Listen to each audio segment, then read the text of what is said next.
저는 지난 목요일 날 저녁에 우리 필리핀 학생들을 울산으로 보내고 난 다음에 갑자기 감리사님들이 입쪽에 오셨어요. 그래서 만나자고 해서 대천 하나콘도에 갔다가 거기서 저는 장장 사모님들한테 3시간 동안 교육받았습니다. 있을 때 잘해.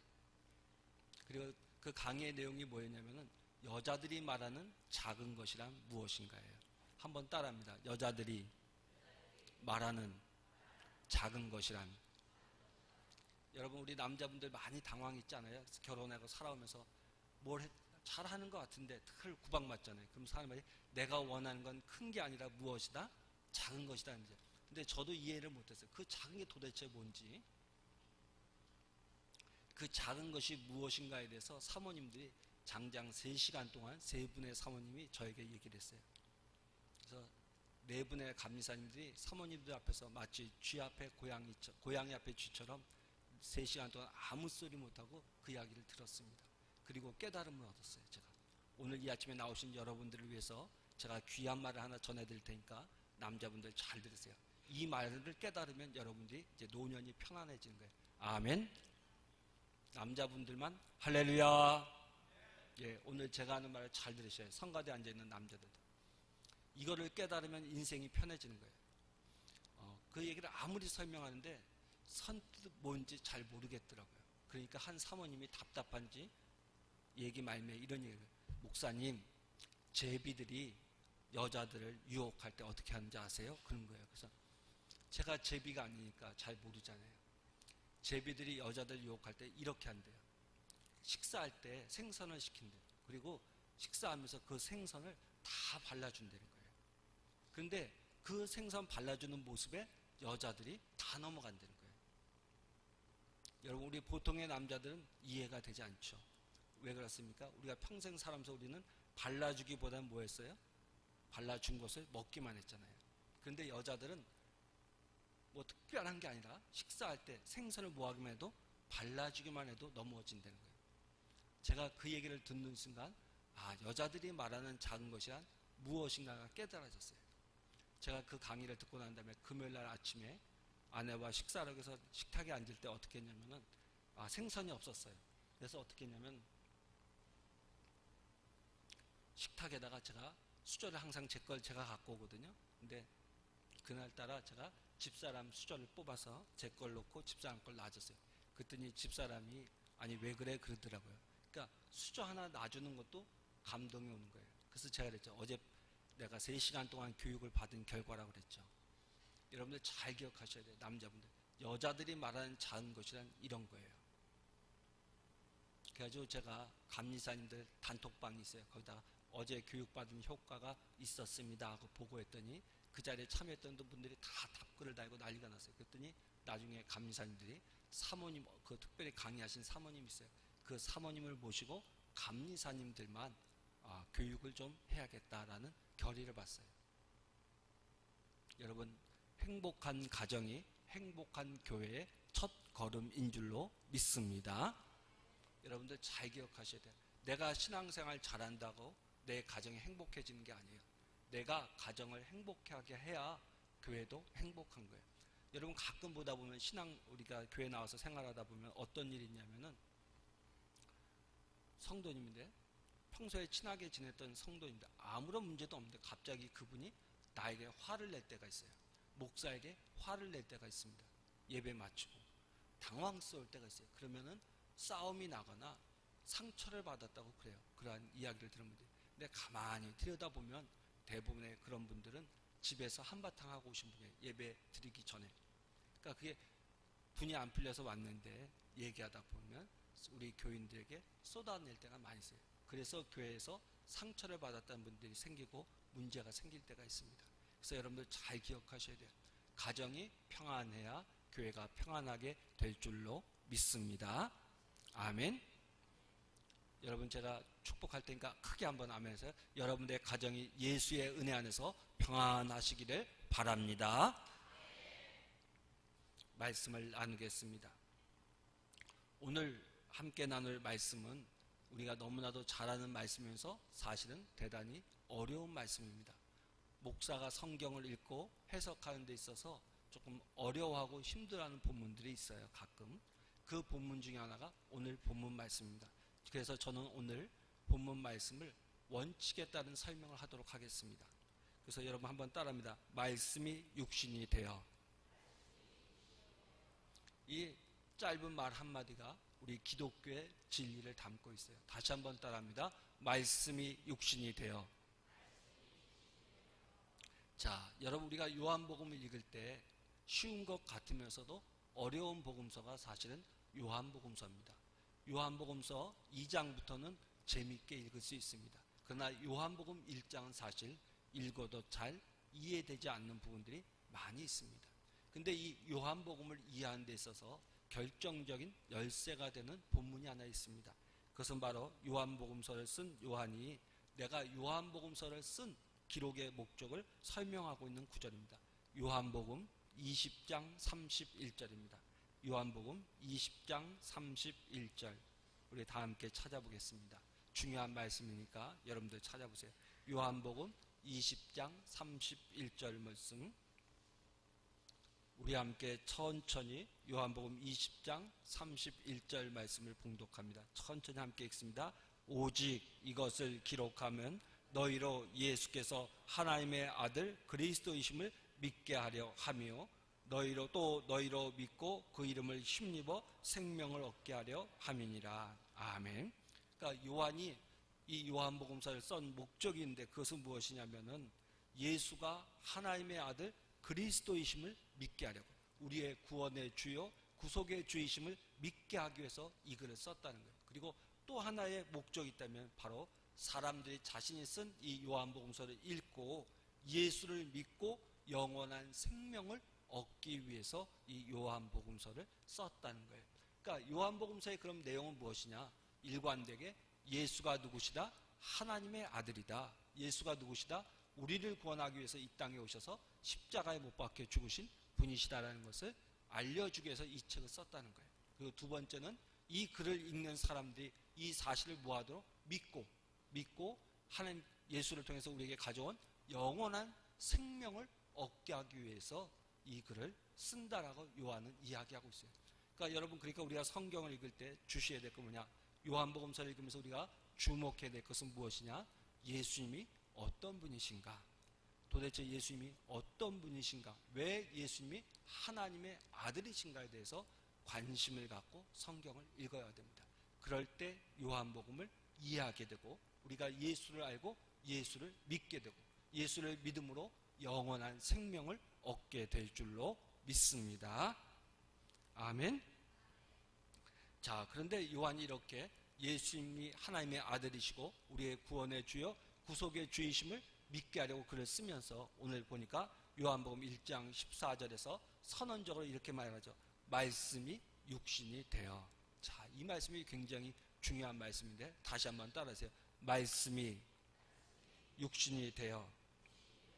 자, 여기서 말하는 말씀이라고 하는 것은 우리가 익히 잘 알고 있듯이 로고스라는 말이에요. 한번 따릅니다. 로고스. 로고스라는 말은 그냥 단순하게 번역하면 말씀, 지혜입니다. 그러나 헬라 철학에 있어서 로고스라는 말은 원래 헬라어거든요. 그러니까 헬라어에 있어서 로고스라는 말은 단순하게 말씀, 지혜라는 의미가 아니라 신적인 원리, 신적인 지혜를 가리키는 거예요. 그러니까 다른 말로 얘기한다면 신적 존재를 가리켜서 로고스다라고 헬라 사람들은 이야기했습니다. 헬라 세계를 위해서 특별히 요한복음서는 유대인들을 위해서 복음서를 쓴 것이 아니라 예수님 그러니까 하나님 밖에 있는 그들이 이방인이라고 생각하는 사람들을 향해서 복음서를 썼어요. 당시 세계는 헬라 세계였기 때문에 헬라 세계를 향해서 오늘 요한이 복음을 전하기 위해서 이 글을 썼습니다. 그래서 요한이 헬라 사람들을 향해서 하나님을 설명하려고 고민하면서 어떻게 하나님을 설명해야 될까 고민하다가 헬라 사람들이 쓰는 이 로고스라는 말을 차용하여서 그가 하나님을 설명한 것입니다. 그래서 오늘 우리가 읽은 성경 말씀 14절 보니까 말씀이 육신이 되어 로고스가 육신이 되어 우리 가운데 오셨다라고 설명하고 있는 것입니다. 자, 그런데 이 요한이 말하는 로고스라는 것, 하나님이라는 것은 헬라 사람들이 말하는 그러한 신적 원리, 신적 존재가 아니에요. 우리 한번 성경을 봅니다. 요한복음 1장 1절입니다. 요한복음 1장 1절 우리가 함께 나눴죠. 다 함께 천천히 읽습니다. 태초에 말씀이 계시니라. 이 말씀이 하나님과 함께 계셨으니 이 말씀은 곧 하나님이시니라. 자, 그러니까 지금 요한이 전하고자 하는 하나님은 어떤 하나님이냐? 자기가 헬라 사람들 향해서 로고스라고 말하고 있지만 지금 요한이 말하는 하나님은 어떤 하나님이냐면 태초에 계셨던 그 말씀, 태초에 계셨던 그 하나님, 그리고 그 하나님, 세상을 창조하신 그 하나님, 곧 말씀이 무엇이다? 하나님이다 라고 오늘 요한은 이야기하고 있는 것입니다. 그러므로 이 하나님께서 육신이 되어 이 땅에 오셨다라고 얘기했을 때 이 말씀이라는 것은 단순한 지혜가 아니라 바로 하나님 자신을 말하는 거예요. 하나님께서 인간의 몸을 입고 이 땅에 오셨다는 것입니다. 자, 근데 오늘 본문의 말씀 육신이 되어 할 때 육신이라는 말은 단순히 인간의 몸을 가리키는 것이 아니라 특별히 연약한 인간의 몸을 가리키는 거예요. 한번 따라합니다. 연약한 인간의 몸. 우리가 흔히 이 연약한 인간의 몸을 다른 말로 뭐라 합니까? 죄악된 인간의 몸이다 이렇게 얘기를 한 거예요. 하나님께서 이 땅에 오시는데 인간의 몸을 입고 이 땅에 오셨는데 그 인간의 몸이란 것은 어떤 것이냐? 건강한 몸이 아니에요. 연약한 몸이에요. 넘어지기 쉽고 쓰러지기 쉬운 그런 연약한 인간의 몸을 입고 이 땅에 오셨다고 가르쳐주고 있습니다. 그래서 예수님께서 이 땅에 오셨을 때 하나님께서 인간의 모습을 입고 이 땅에 오신 예수님께서 이 땅에 오셨을 때 우리와 같이 어떻게 하셨습니까? 때로는 배고프시기도 하셨고 고통하시기도 하셨고 슬퍼하시기도 하셨고 우시기도 하셨던 거예요. 왜요? 연약한 인간의 모습을 가지고 이 땅에 오셨기 때문입니다. 자, 그러면 왜 사도 요한은 복음서를 쓰면서 말씀이 육신이 되었다는 이 사건을 선언적으로 이렇게 요한복음서 서두에 이야기하고 있는 것일까요? 초대교회를 위협하는 이단 중에 영지주의자들이 있었습니다. 이들은 어떤 주장을 했냐면 인간의 육은 악한 것이고 죄악된 것이고 인간의 영만이 중요하다고 주장을 했습니다. 그래서 하나님께서 죄된 몸, 인간의 몸을 입고 이 땅에 오신 것이 아니라 하나님의 영이 예수라는 한 젊은이의 몸을 빌려서 이 땅에 오셨고 예수님께서 십자가에 못 박혀 죽으실 때에 하나님께서 그곳에서 고통당하신 것이 아니라 예수께서 십자가에 못 박혀 죽으실 때 하나님의 영이 예수라는 젊은이의 청년의 몸에서 떠나셨다고 주장을 합니다. 이러한 주장을 가리켜서 우리는 이른바 가현설이다라고 이야기를 합니다. 그러므로 우리가 세상을 살아갈 때 이 죄된 육신은 철저하게 다스려야 한다고 주장하면서 극도의 금욕주의를 주장하거나 또한 정반대로 이 육신은 연약하고 죄악된 몸뚱아리니까 마음대로 해도 된다는 식으로 방탕한 삶을 살기도 한 것이 당시의 영지주의자들이었습니다. 이러한 영지주의자들의 주장으로 인해서 초대교회 많은 성도들이 유혹에 넘어갔어요. 그리고 교회를 떠나기도 하였고 배교한 사람들이 많이 있었습니다. 그래서 이러한 영지주의자들로 인해 고통받고 있는 초대교회를 향하여서 또 헬라 세계에 속한 이방인들을 향해서 오늘 사도 요한은 담대하게 전한 거예요. 하나님께서 육신을 입고 이 땅에 오셨다. 기독교 역사를 보면 수많은 이단들이 이 영지주의의 아류임을 알 수 있습니다. 특별히 우리나라에서 자칭 예수라고 주장하는 사람들이 많이 있는데 그들의 공통점은 무엇이냐면 하나님의 영이 예수의 영이 내게 임하였으므로 내가 예수라고 주장하는 거예요.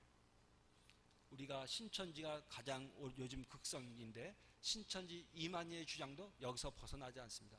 하나님의 영이 예수의 영이 내게 임하였으므로 내가 곧 예수라고 주장하는 거예요. 그 주장에 사람들이 넘어가고 있는 것입니다.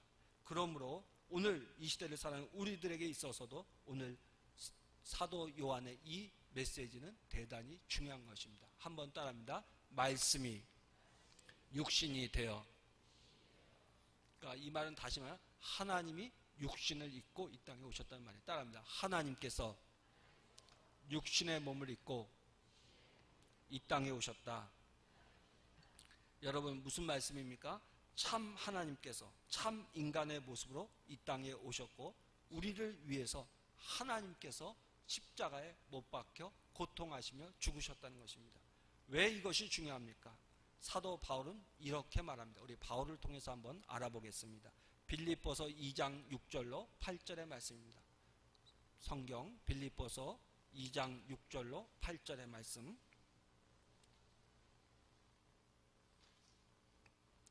6절부터 8절의 말씀을 천천히 한 목소리로 봉독하겠습니다. 성경을 찾지 못하신 분들은 앞에 화면을 참조해 주시기 바랍니다. 우리 6절부터 읽습니다.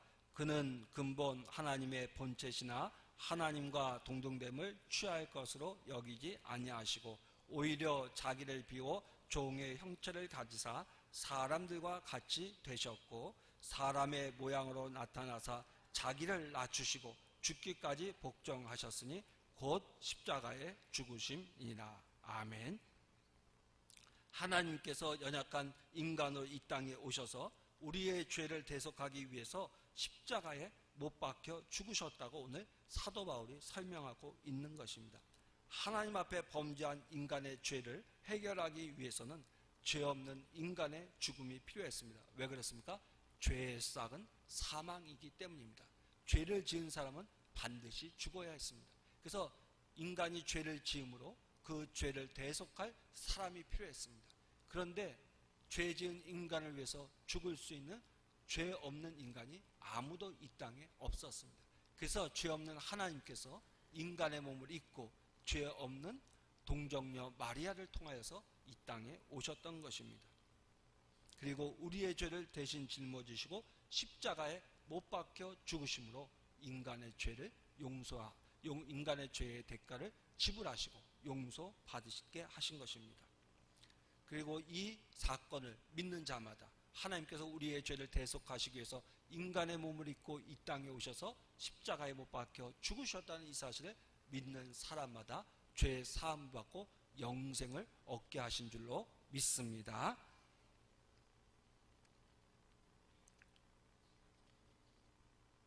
자, 그러면서 우리가 두 번째로 생각해야 될 건 무엇이냐면은 사도 바울은 이러한 설명뿐만 아니라 또한 우리 사랑하는 성도들이 세상을 살아가면서 하나님께서 인간의 몸을 입고 이 땅에 오심으로 말미암아 저와 여러분들이 누리는 영적인 중요한 이익을 하나 가르쳐주고 있습니다. 히브리서 4장 14절로 16절 말씀입니다. 히브리서 4장 14절로 16절 말씀.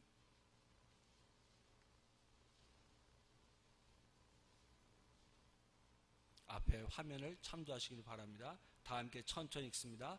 그러므로 우리에게 큰 대제사장이 계시니 승천하시니 곧 하나님의 아들 예수시라. 우리가 믿는 도리를 굳게 잡을지어다. 우리에게 있는 대제사장은 우리의 연약함을 동정하지 못하실 리가 아니요 모든 일에 우리와 똑같이 시험을 받으신 이로되 죄는 없으시니라.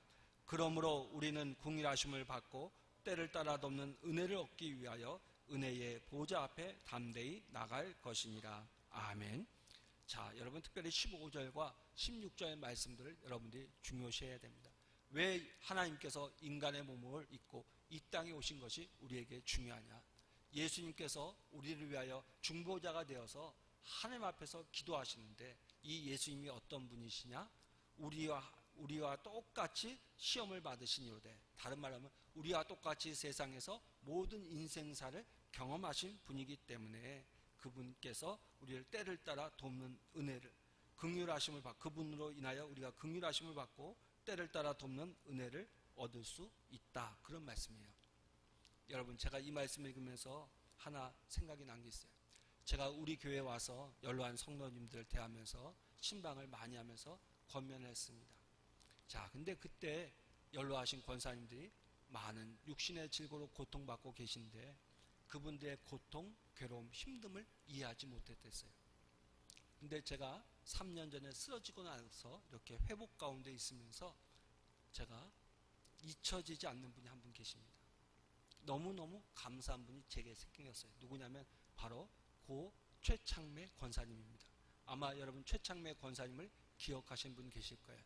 최창매 권사님은 어떤 분이시냐면은 그분도 중풍으로 쓰러졌다가 일어나셔서 이렇게 80일 넘게끔 사신 분이었는데 그분은 늘 교회에 오실 때 어떻게 하냐면 다른 성도님들은 차를 타지 오지 않고요. 일찌감치 집을 나서서 교회에 제일 일찍 오셨어요. 일찌감치 오셨어요. 그리고 한쪽 팔이 저처럼 불편했는데 그 불편한 팔을 가지고 불편한 몸을 가지고 제일 일찍 오셔서 무엇을 하셨냐면은 화장실에 가서 조리대에다 물을 담아 가지고 2층 본당에 올라오셔서 꽃꽂이에 물을 주셨어요. 화분에 물을 주셨어요. 그것을 한 주도 거르지 않고 하나님 앞에 부름받는 날까지 그렇게 사셨습니다. 저는 그냥 그 권사님을 보면서 어떤 생각을 가셨냐면 권사님이 참 부지런하시다. 참 부지런하시다라는 생각을 가졌어요.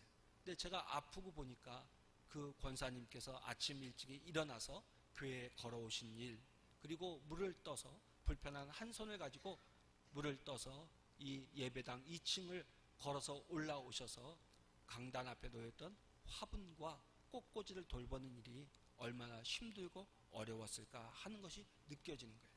그러면서 제가 그 잊고 지냈던 최창매 권사님이 그렇게 기억이 나면서 마음속으로 기도할 때마다 감사하게 되더라고요. 그것은 무엇이냐? 제가 똑같은 병을 알아보니까 우리 최창매 권사님의 형편, 그 아픔, 그 괴로움이 이해가 되는 거예요. 그리고 요즘에 우리 2층 올라올 때 어려워서 교회를 아예 나오기를 포기하시는 분들이 계신데 다리가 아프시고 허리가 아프시고 여러 가지 질병이 있어서 2층에 올라오실 때 힘들게 올라오시는 분들 볼 때마다 그분들의 힘듦이 얼마나 큰가를 제가 이해할 수가 있어요. 왜요? 저도 아프니까. 젊은 사람들은 이해 못해요. 건강한 사람들은 이해 못해요. 그러나 아픈 사람들은 알아요. 그렇죠? 그러니까 과부 사정을 누가 압니까? 누가 알죠? 과부가 알아요? 과부 사정을 호라비가 알잖아요. 혼자 사는 사람이 안다는 거예요. 그와 마찬가지로 하나님 앞에서 중보하는 예수님이 계신데 그 예수님께서 인간의 몸을 입고 이 땅에 오시지 않았다면 인간의 형편을 잘 모르셨을 거예요. 아신다 하셔도 피상적으로 아셨을 거예요. 근데 오늘 성경 말씀, 히브리서 말씀 보니까 우리의 연약함을 동정하지 못하실 리가 아니오. 모든 일에 우리와 똑같이 시험을 받으신 이로되 죄가 없으시니라 그러잖아요. 예수님께서 이 땅에 오셔서 연약한 인간의 몸을 입고 이 땅에 오셔서 우리와 함께 이 땅에서 33년을 사셨어요. 그 33년을 살면서 예수님께서 많은 고난과 어려움들, 그 인생의 괴로움들을 다 경험하시다가 십자가에 못 박혀 죽으시고 3일 만에 부활하셔서 하나님 앞에 올라가셔서 하나님 우편에서 오늘 저와 여러분들 위해 중보하며 기도하시는 줄로 믿습니다. 그래서 저와 여러분들이 넘어지고 쓰러진 그 상처 입은 영혼을 가지고 주님 앞에 나와 예수의 이름으로 기도할 때마다 예수님께서 우리의 형편과 처지를 잘 헤아리시고 우리를 위로하시고 하나님 앞에 우리를 위해서 대속하여 기도해 주신다는 거예요. 그러므로 저와 여러분들이 담대함을 가지고 누구 앞에? 예수 앞에 나와서. 왜? 예수님이 우리의 형편과 처지를 속속들이 잘 아시니까 그 예수님을 의지하고 나와서 예수님 앞에 기도하자. 그 얘기가 오늘 히브리서 4장 14절로 16절의 말씀입니다. 그래서 여러분, 예수 하나님께서 말씀이 육신이 되어 우리 가운데 거하셨다는 말이 이렇게 중요한 거예요. 한 번 더 따라합니다. 말씀이 육신이 되어. 아멘. 여러분, 이 짧은 말씀 속에 얼마나 큰 진리가 담겨 있는지 몰라요. 말씀이 육신이 되어 하나님께서 연약한 인간의 몸을 입고 이 땅에 오셔서 저와 여러분들의 죄를 대속하시기 위해서 십자가에서의 모든 고통과 고난을 당하시고 못 박혀 죽으셨어요. 그리고 그 모든 인간의 고통과 아픔을 아시기에 우리 연약한 인간인 저와 여러분들이 이렇게 주님 앞에 나와 예배하고 기도할 때마다 우리를 거절하시는 것이 아니라 우리의 형편과 처지의 속사정을 깊이 이해하시고 하나님 앞에 대신 중보해 주신 줄로 믿습니다. 이 좋으신 예수님을 굳게 붙잡고 남은 생애를 살아가는 귀한 성도님들이 되시기를 주의 이름으로 축원합니다. 기도하겠습니다.